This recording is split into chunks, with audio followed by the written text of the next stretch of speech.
நேயர்கள் அனைவருக்கும் வணக்கம். வெண்முரசு மாமலர் அத்தியாயம் 11. எல்லைக்குள் நிற்றல். அந்த சொற்றொடர் மிக பாதுகாப்பாக உணரச் செய்கிறது என்றாள் திரௌபதி. அரசு சூழ்தலை கற்ற நாள் முதல் நான் உணர்ந்த ஒன்று, மானுடர் பேசிக்கொள்வதனைத்துமே எல்லைக்குட்பட்டவைதான். சொல்லுக்கு முன்னரே இருவரும் ஆடும் களம் எல்லை கொண்டு விடுகிறது.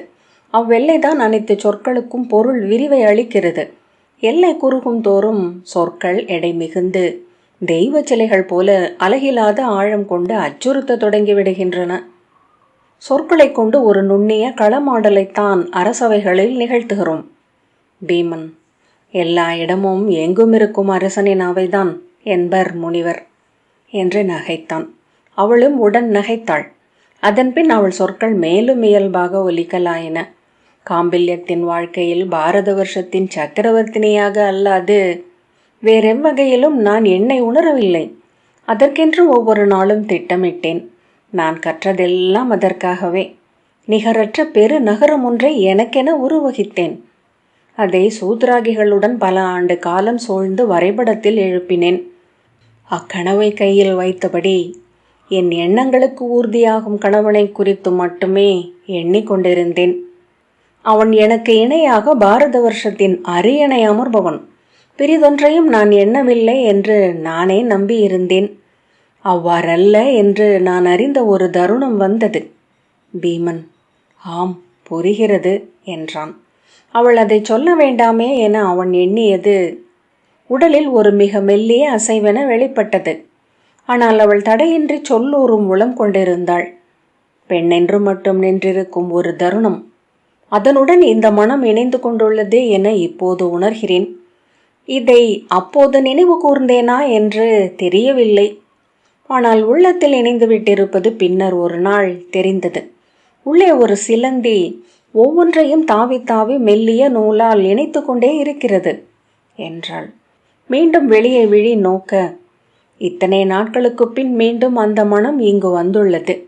இப்போது அந்த மனத்தை என் மூக்கு உண்மையிலேயே உணர்கிறது. இங்கெங்கோ விழுந்து கிடக்கிறது அந்த மலர் என்றாள். இங்கா என்றான் பீமன்.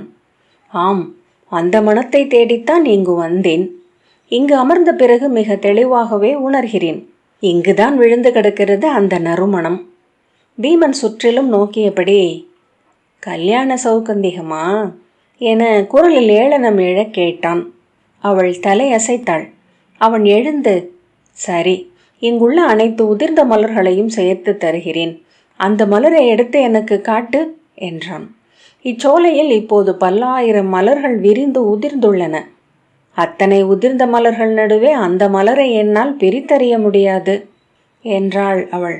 ஏன் என்றான். தெரியவில்லை.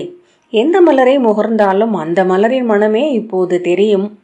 பிறகெப்படி அதை கண்டடைவது என்றான்.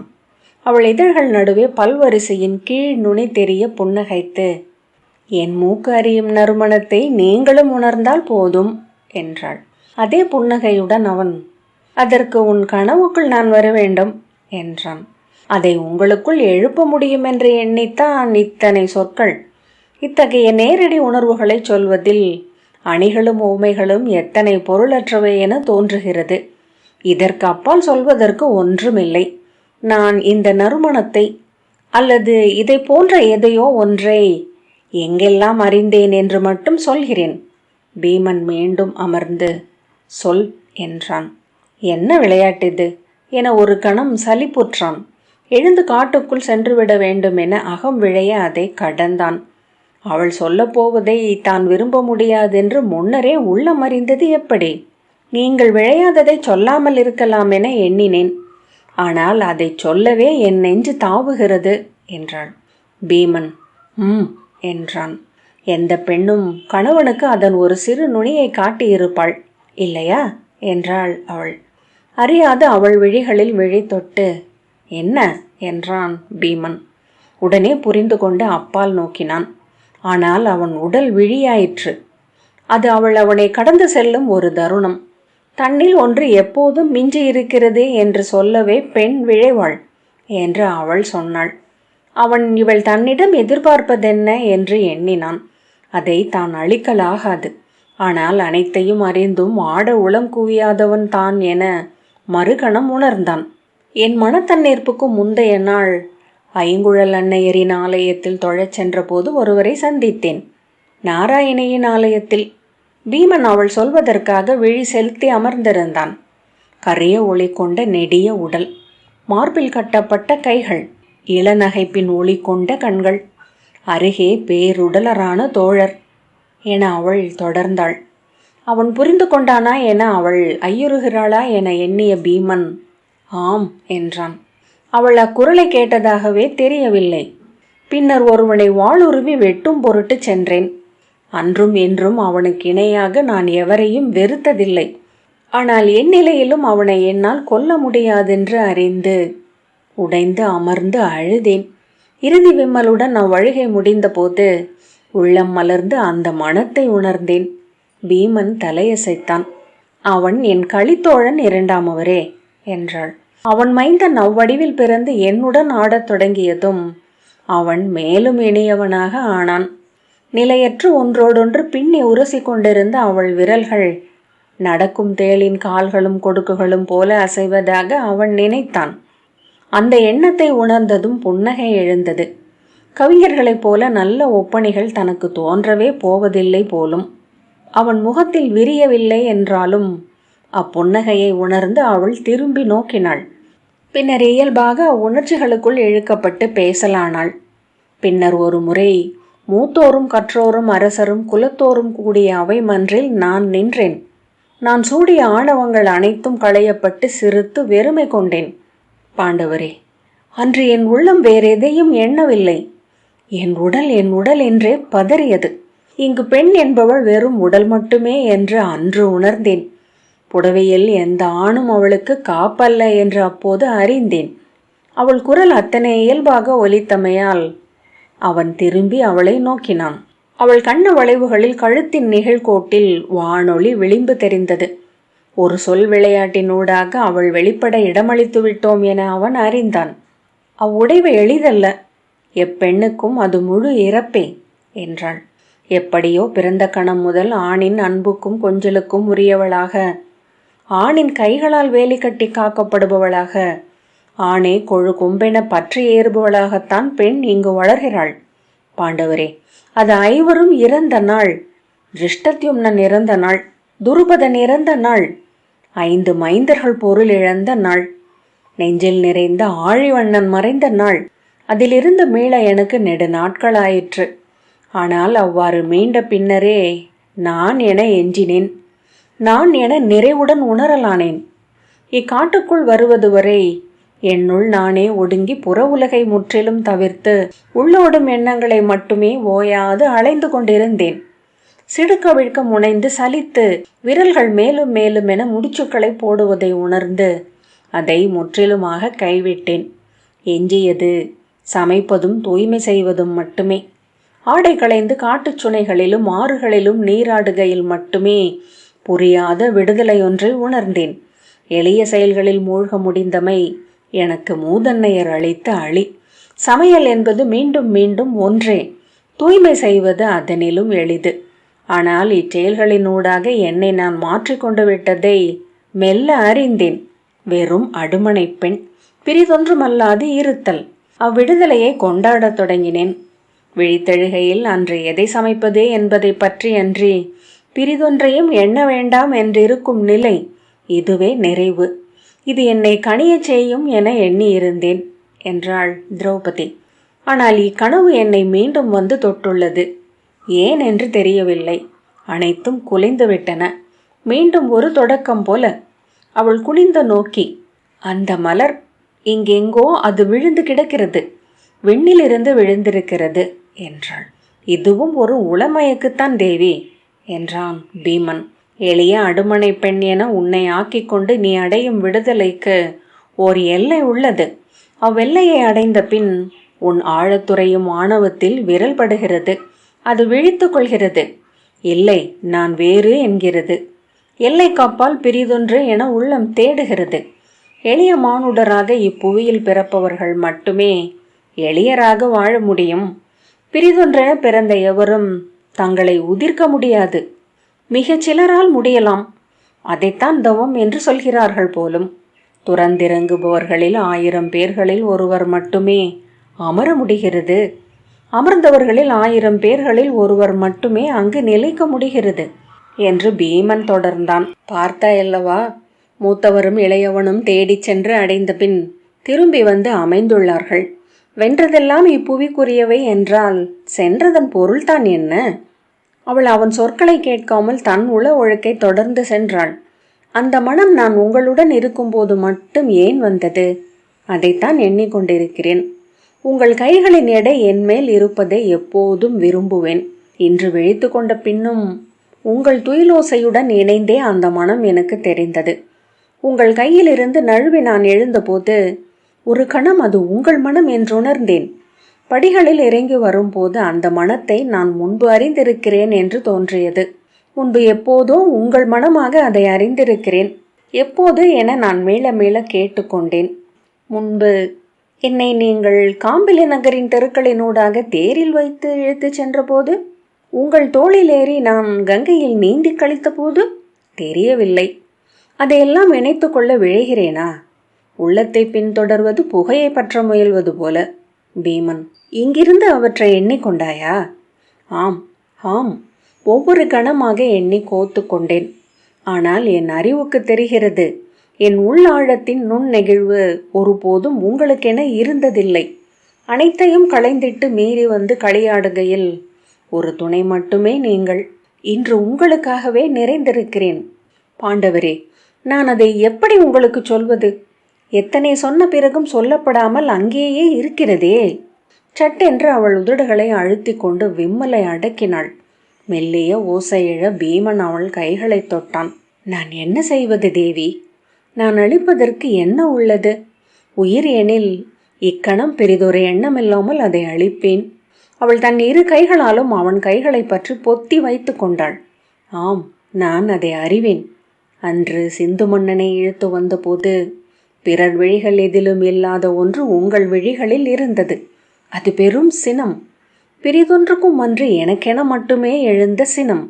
பாண்டவரே, அக்கணம் நீங்கள் எனக்குரியவரானீர். இனி எனக்கு பிரிதெவரும் கணவர் அல்ல.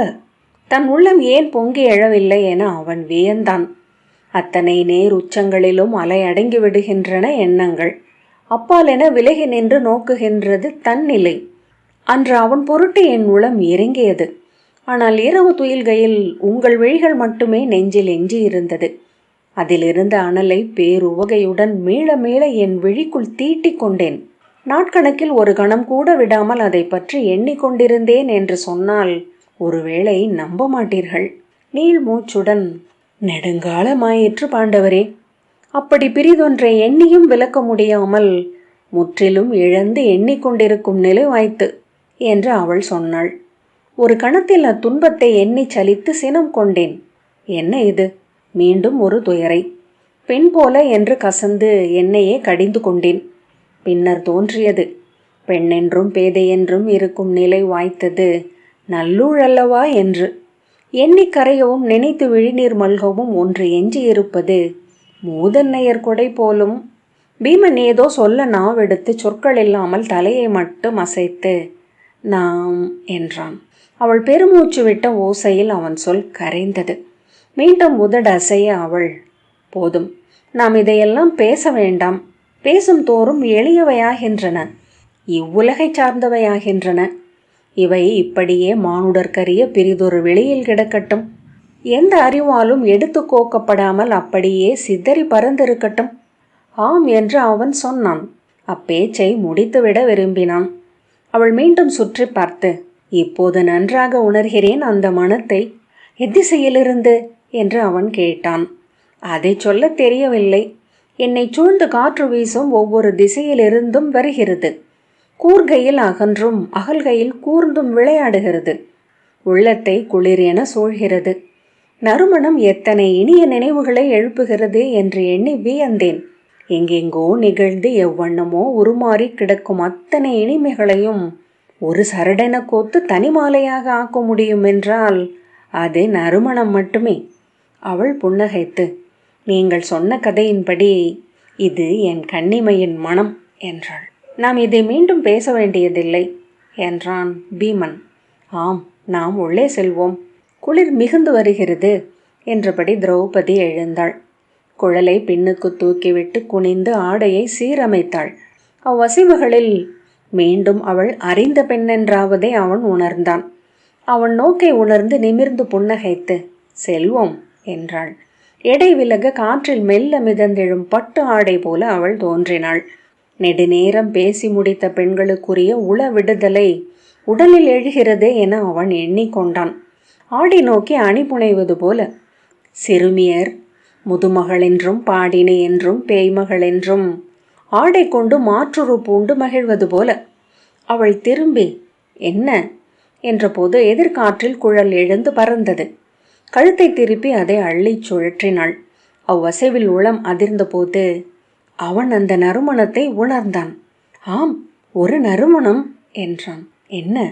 நீ சொன்ன மனம், நான் இதுவரை அறியாத ஒரு மனம் என்றபடி அவன் எழுந்தான். நீ சொன்னது உண்மை. இங்கு ஏதோ மலர் விழுந்திருக்கிறது. காற்றில் வந்து விழுந்திருக்கலாம், அல்லது இக்குரங்குகள் கொண்டு வந்திருக்கலாம். அவள் ஐயம் கொண்டு, பாரிஜாதமாக இருக்குமோ? இல்லை, ஒரு கணம் பாரிஜாதம் என்றே தோன்றியது. ஆனால் அதற்கு இத்தனை எரிமணம் இல்லை. செண்பகம் என்று எண்ணினால் அதுவே தோன்றுகிறது. ஆனால் இது நான் அறிந்திராத மனம் என்றான் பீமன். எங்கிருந்து என்று அவள் ஐயம் விலகாத குரலில் கேட்டாள். அனைத்து திசைகளிலிருந்தும் தான். ஒரு மலரா? ஒரு மலர் எப்படி அனைத்து திசைகளிலிருந்தும் மனம் எழுப்ப முடியும்? அவன் பரபரப்புடன் சுற்றிலும் குனிந்து தேடினான். என் விழிகளுக்கு ஏதும் தென்படவில்லை. இப்போது அந்த மனம் மறைந்துவிட்டது. நிமிர்ந்து மூக்கை தூக்கி காற்றை ஏற்றான். என் உளமயக்கு என என்ன தோன்றுகிறது. ஆனால் நான் மிக தெளிவாகவே அந்த மனத்தை அறிந்தேன் என்றான். அவள் அவன் கைகளை பற்றி தன் நெஞ்சில் வைத்து கொண்டாள். அந்த மனம்தான் கல்யாண சௌகந்திகம் என்றாள். அவள் கழுத்தில் ஒரு நரம்பு எழுந்து சிறிய முடிச்சுடன் அசைந்தது. மூச்சுக்குழி பதைத்தது. அவன் நகைத்து, கல்யாண சௌகந்திகத்தின் மனத்தை ஆண்கள் அறிய முடியாது என்று தொல்கதைகள் சொல்கின்றன என்றான். முடியும், மெய்க்காதல் கொண்ட ஆண் அறிய முடியும். ஆகவேதான் தாங்கள் அறிந்திருக்கிறீர்கள் என்றாள். உருகியது போன்ற குரலில், என் நெஞ்சின் நறுமணத்தை இப்புவியில் தாங்கள் மட்டுமே அறிய முடியும் என்றாள். அவன் அவள் கண்களை பார்த்து ஆம் என்றான். பெரிதெவரும் அறிய முடியாது என அவள் அவனுக்கு மட்டுமே கேட்கும் குரலில் சொன்னாள். தாங்கள் அறியவில்லை என்பது அவ்வளவு பெரிய தவிப்பை என்னுள் ஏற்படுத்தியது. அறிந்துவிட்டீர்கள் எனும்போது பிறகப்படி என்று என் உள்ளம் துள்ளியது. தாங்கள் அறியாத ஏதும் என்னுள் இல்லை என்றாள். பட்டு நலுங்குவது போன்ற குரல், தளிர்கொத்து அசைவது போன்ற குரல், வீணை கம்பி மேல் தலைமயிர் இழுபட்டது போன்ற குரல். ஐவரில் நான் மிக குறைவாக பேசியவர் நீங்கள். மிக அணுக்கமாக என்னுள் நுழைந்தவர் நீங்கள் மட்டுமே. மாமல்லரே, எனக்கு அந்த நறுமலரை கொண்டு வாருங்கள் என்றாள். எந்த நறுமலரை என்று பீமன் கேட்டான். அதன் பின்னரே அந்த வினாவிலிருந்த பேதமையை உணர்ந்தான். அவள் அவன் கையை அழுத்தி புன்னகையுடன், இப்போது நீங்கள் மனம் அறிந்த அந்த நறுமலரை, கல்யாண சௌகந்திகம் என்றாள். அவன், என்ன சொல்கிறாய் என்றான். இது ஒரு உள மயக்காக இருக்கலாம். உன் சொற்களால் நானும் உள்ளே வந்திருக்கலாம். இல்லை, உளமயக்கு இல்லை. உளமயக்கு இத்தனை விழிப்பு நிலையில் எழ வாய்ப்பில்லை. இங்கு ஒரு மலர் மணக்கிறது. எங்கோ அது நின்றுள்ளது. ஏதேனும் பறவை அதை கொண்டு வந்திருக்கலாம். மாறுதல்களில் எவரேனும் கொண்டு வந்திருக்கலாம். அதில் ஒரு மலரை எனக்கு கொண்டு வாருங்கள்.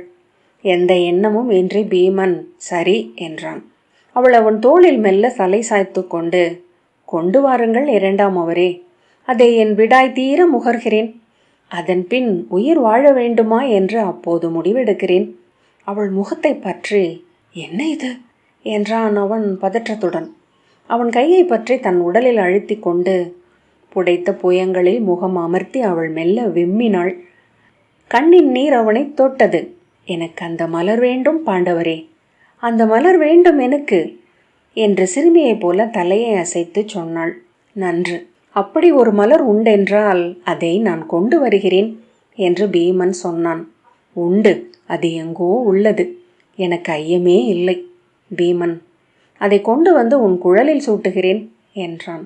அவள் அவன் நெஞ்சில் மெல்ல தலையால் முட்டி, விளையாட்டல்ல, உண்மையாகவே எனக்கு அது வேண்டும் என்றாள். விளையாடவில்லை தேவி, நான் அதை கொண்டு வருகிறேன், இது ஆணை என்றான். அவள் விழி பீலிகளில் கண்ணீருடன் நிமிர்ந்து அவனை பார்த்து புன்னகைத்தாள். மாமல்லர் 11வது அத்தியாயம் இத்துடன் நிறைவு பெற்றது. நன்றி.